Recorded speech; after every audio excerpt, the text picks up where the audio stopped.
Assalamualaikum warahmatullahi wabarakatuh. Perkenalkan, saya Dwi Putri akan menjelaskan tentang sistem perkemihan. Selamat menyaksikan.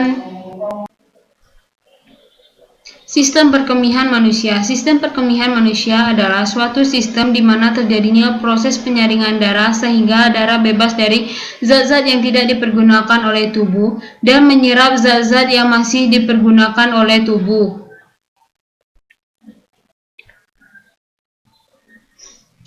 Organ perkemihan terdiri dari 2 ginjal yang menghasilkan urin, 2 ureter yang membawa urin dari ginjal ke vesika urinaria atau kandung kemih, 1 vesika urinaria tempat urin dikumpulkan, 1 uretra urin dikeluarkan dari vesika urinaria. 1 ginjal. Ginjal adalah salah satu organ penting dalam pembentukan urin. 2 organ yang berbentuk kacang terletak di bawah tulang rusuk dekat dengan bagian tengah punggung. Ini adalah beberapa fungsi ginjal dalam tubuh manusia. Ginjal memiliki ukuran panjang sekitar 10 cm, lebar 5 cm, dan ketebalan 2-3 cm dengan berat sekitar 120-170 gram atau kurang lebih 0,4% dari berat badan.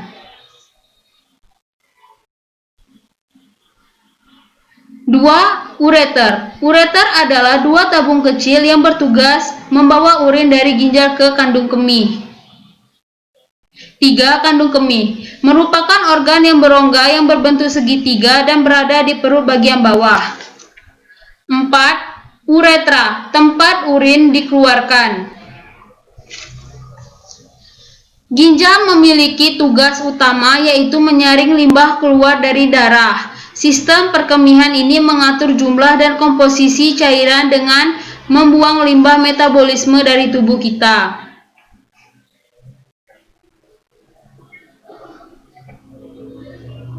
Ginjal ditempatkan di dinding belakang rongga perut tepat di bawah diafragma. 1 kedua sisi kolom vertebra posisinya sedikit asimetris.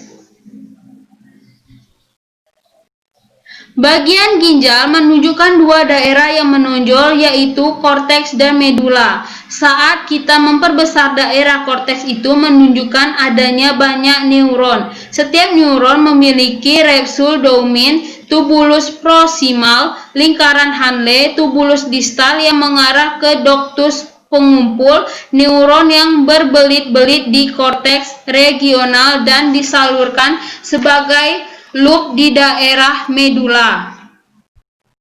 Setiap neuron memiliki kapsul Bowman yang memiliki struktur berbentuk cangkir, yang memiliki lapisan yang terbuat dari sel epitel yang terbuat dari sel epitel squamosa di rongga kapsul. Bowman ada bundel kapiler yang dikenal sebagai glomerulus. Pembuluh darah yang masuk ke kapsul Bowman dikenal sebagai arteriole afferent. Darah yang mengandung zat sisa metabolisme akan disaring karena dapat menjadi racun untuk tubuh. Tahap ini terjadi di badan Malpighi. Selanjutnya adalah reabsorpsi, yakni penyaringan ulang air, glukosa atau asam amino, dan nutrisi lainnya diserap kembali ke aliran darah di kapiler yang mengelilingi tubulus. Setelah itu, air bergerak melalui proses osmosis atau pergerakan air dari area yang terkonsentrasi tinggi ke konsentrasi lebih rendah. Selanjutnya, proses sekresi atau augmentasi. Proses ini merupakan tahap terakhir dari pembentukan urin. Beberapa zat mengalir langsung dari darah ke sekitar tubulus distal dan tubulus pengumpul. Tahap ini juga menjadi bagian dari mekanisme tubuh untuk menjaga keseimbangan pH asam dan basa dalam tubuh.